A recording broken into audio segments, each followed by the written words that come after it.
I'm a professional bridesmaid. Yesterday, I was hired to sabotage a wedding.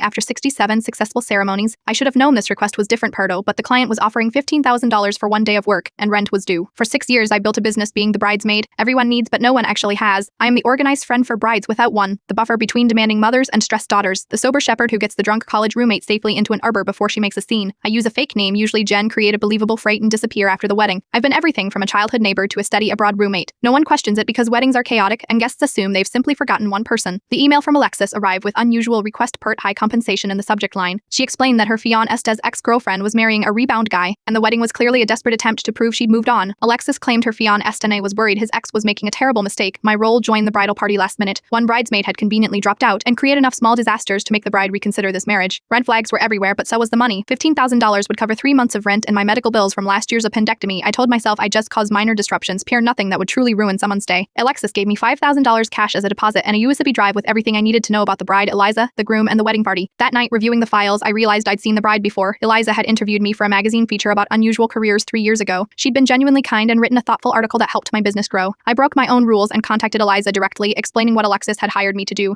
Eliza's response was shocking. Alexis isn't engaged to James, she's his sister. We met that afternoon. James was indeed Eliza's ex, but their breakup had been mutual. His sister Alexis had always been obsessively close to him and blamed Eliza for their relationship ending and him moving away. Together we created a new plan. I would still join the bridal party, but with a different mission. Eliza contacted the police, who advised us to gather more evidence of Alexis's intentions. Yesterday was Eliza's wedding. It was beautiful and perfect, pardon, except for one guest escorted out by security. Alexis had shown up uninvited, expecting to witness her sabotage plan, only to be met by officers interested in discussing the legality of paying someone to disrupt a private event. I still got paid part by Eliza as a legitimate bridesmaid. I donated Alexis' $5,000 deposit to a domestic violence shelter in the newlyweds' names. Sometimes the best service isn't listed on your website, sometimes it's simply choosing to be a human being first, and a business owner second. I've been Jen at 68 weddings now, but yesterday was the first time I used my real name.